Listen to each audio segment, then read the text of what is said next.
आप सभी का मेरे YouTube channel KVS tuition channel में हार्दिक स्वागत है। आप सभी अपनी लाइफ में अच्छा कर रहे होंगे और कुछ नया सीखने का प्रयास कर रहे होंगे, ये मेरी आशा है। आज हम इस वीडियो में जानेंगे कि आपको एसेंशियल डॉक्यूमेंट्स क्या है केवीएस पीआरटी इंटरव्यू में, और आपको क्या क्या डॉक्यूमेंट्स की ज़रूरत पड़ेगी, और जो केवीएस बायोडाटा फॉर्म्स होते हैं और जो बायोडाटा फॉर्मेट होता है, सर्टिफिकेट फॉर्मेट होता है, उन सब के बारे में हम जानेंगे कि वो आप कैसे उसको बनवा सकते हैं, क्या क्या उसमें करेक्शन कर सकते हैं। तो जैसे कि पहले हम जान लेते हैं, देखिए आपको स्क्रीन पे भी शो करेंगे वो सारे फॉर्मेट्स, तो आपको यहाँ पे दिखा दूंगा मैं। तो पहले तो जो फॉर्मेट होता है वो होता है कास्ट सर्टिफिकेट फॉर्मेट। जैसे कि आपकी अगर आप किसी कैटेगरी के अंतर्गत आपका सिलेक्शन हुआ है, जैसे कि एससी कैटेगरी, एसटी कैटेगरी या फिर ईडब्ल्यूएस, ओबीसी कैटेगरी, तो उसका भी एक फॉर्मेट होता है आपके कास्ट सर्टिफिकेट का। उस फॉर्मेट का भी उन्होंने केवीएस ने अपनी वेबसाइट पे दिया हुआ है कि इस फॉर्मेट में आपका सर्टिफिकेट होना चाहिए, वो आपको यहाँ पे शो हो जाएगा। तो वो उस फॉर्मेट में ही आपका होना चाहिए कि आपका जैसे गेस्टेड ऑफिस एसडीएम का साइन होना चाहिए, आपकी पूरी डिटेल उसके अंदर होना चाहिए, सर्टिफिकेट नंबर होना चाहिए, ये सारे डॉक्यूमेंट्स उसमें, ये सारी चीज़ें एसेंशियल चीज़ें उसके अंदर होनी चाहिए आपके कास्ट सर्टिफिकेट में। और जो फॉर्मेट यहाँ पे दिख रहा है आपको स्क्रीन पर, अगर वो फॉर्मेट में वो नहीं है तो वो करेक्शन आपको करवानी पड़ेगी, या उस फॉर्मेट में वो होना चाहिए, नहीं तो वो करेक्ट नहीं माना जाएगा। नेक्स्ट है एनओसी। अगर आप किसी गवर्नमेंट डिपार्टमेंट में काम कर रहे हैं, और अगर आप केवीएस ज्वाइन करने से पहले किसी गवर्नमेंट डिपार्टमेंट में काम कर रहे हैं, और अगर आपको अपने डिपार्टमेंट से आपको एनओसी देनी पड़ेगी, नॉन ऑब्जेक्शन सर्टिफिकेट, ठीक है। और अगर आपके पास वो नॉन ऑब्जेक्शन सर्टिफिकेट नहीं है इस फॉर्मेट में, जो आपको जो फॉर्मेट आपको स्क्रीन में दिखाई दे रहा है, उस फॉर्मेट में आपको नॉन ऑब्जेक्शन सर्टिफिकेट बनवाना है। आपको वहाँ पर, क्योंकि इंटरव्यू में शो करना होगा, वो दिखाना होगा, उनको देना होगा इसकी कॉपी। अगर वो आपको नहीं दिखाएंगे, आप नहीं दिखाएंगे और ये शो कर देते हैं आप इंटरव्यू में कि मैं एक गवर्नमेंट सर्वेंट पहले से हूँ, तो आपको इंटरव्यू नहीं देने दिया जाएगा, क्योंकि वो एनओसी आपको चाहिए होगी। क्योंकि अगर आपका पिछला डिपार्टमेंट ही आपको ऑब्जेक्शन सर्टिफिकेट नहीं देगा, नॉन ऑब्जेक्शन सर्टिफिकेट, तो आपको नेक्स्ट डिपार्टमेंट ज्वाइन करने में प्रॉब्लम हो सकती है और आपको वहाँ पर ज्वाइन करनी शायद नहीं दिया जाए।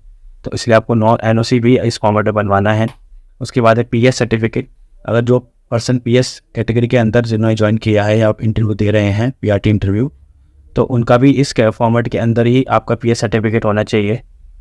अगर इस फॉर्मेट के अंदर पीएस सर्टिफिकेट नहीं होगा तो वो सर्टिफिकेट को वैलिड नहीं मानेंगे, ठीक है। आपका सीएमओ के साइन या फिर आपका जो भी डॉक्टर है, जिस भी हॉस्पिटल आपसे आपने बनवाया है, सर्टिफिकेट नंबर है, जिस भी कैटेगरी आपकी पीएच के अंदर आती है, जैसे लोकोमोटर है, वीएच है, वीआई है, एचएच है, जो भी कैटेगरी है, तो उस कैटेगरी का वहाँ पे मेंशन अच्छे से होना चाहिए।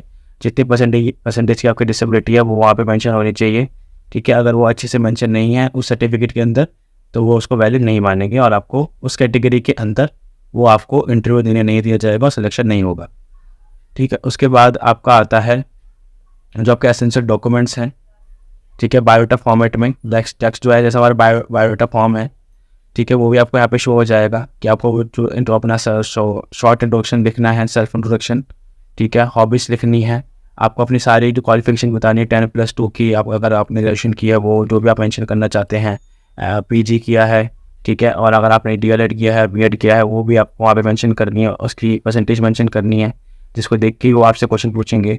तो आपको वो फॉर्मेट भी तैयार करके लेके जाना है, उसकी 5 कॉपीज़ आपको लेके जानी है साथ में, कि 5 इंटरव्यूअर्स होंगे तो एक कॉपी सबको मिलेगी। वो जेरोक्स नहीं करवाते उसकी, वो उसी आपके हैंड रिटन कॉपीज़ आप लेके जाएंगे साथ में। आप किसी और से ना लिखवाएं इन कॉपीज़ को, खुद ही लिखें, क्योंकि मैं भी जब गया था तो मैंने खुद ही लिखी थी। जो भी राइटिंग है आपकी, जैसी भी राइटिंग है, चाहे ख़राब है अच्छी है, तो आप उसी राइटिंग में लिख के लेके जाएं, क्योंकि वो राइटिंग उनको वहाँ पे दिखाई देगी कि आप कैसी राइटिंग में लिखते हैं किसी पेपर को, और वो उसका इंप्रेशन आपको वहाँ पर पड़ेगा।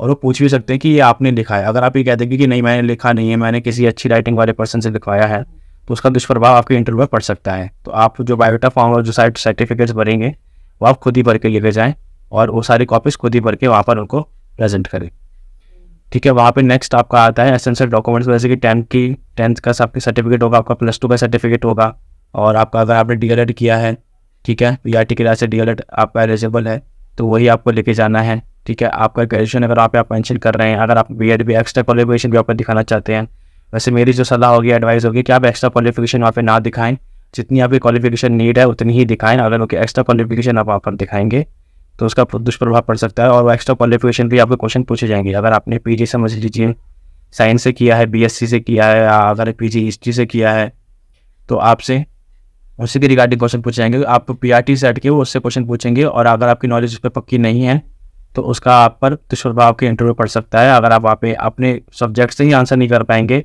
तो ये आपका वहाँ पर मैसेज ये कन्वे होगा कि आपको अपने सब्जेक्ट की नॉलेज नहीं है, तो आप बच्चों को अदर सब्जेक्ट क्या पढ़ा पाएंगे।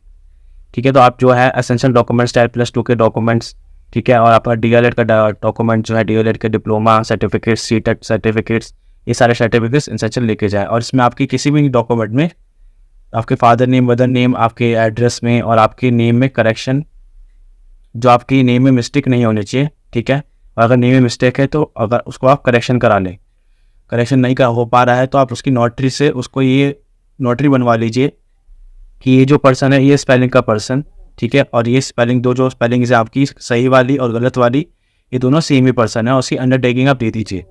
ये आपको एक एडवांटेज देगा कि अगर आपके डॉक्यूमेंट सही नहीं हो पा रहे हैं तो अंडरटेकिंग हम आप पे प्रेजेंट कर देंगे कि मैंने ये नोटरी से बनवा चुका हूँ और एफिडेविट आपको दे रहा हूँ कि ये दोनों पर्सन सेम ही है, इसकी जिम्मेदारी मैं ले रहा हूँ। तो वहाँ पर अब उसका ये प्रभाव आपका नहीं पड़ेगा। तो ये सारे डॉक्यूमेंट्स आपके एसेंशियल डॉक्यूमेंट्स हैं। अगर इसके रिगार्डिंग आपको और कोई जानकारी चाहिए तो आप मेरी वीडियो में कमेंट कर सकते हैं, और मेरी बायोडाटा फॉर्म से रिगार्डिंग पहले ही वीडियो बना चुका हूँ मैं, आपको यहाँ पर उसका लिंक मिल जाएगा आई बटन पर, और इंटरव्यू के रिगार्डिंग भी आपको मेरे आई बटन पर लिंक मिल जाएगा, तो आप वहाँ पे चेकआउट कर सकते हैं। और ऐसी मेरे चैनल को लाइक एंड सब्सक्राइब करें। Thank you.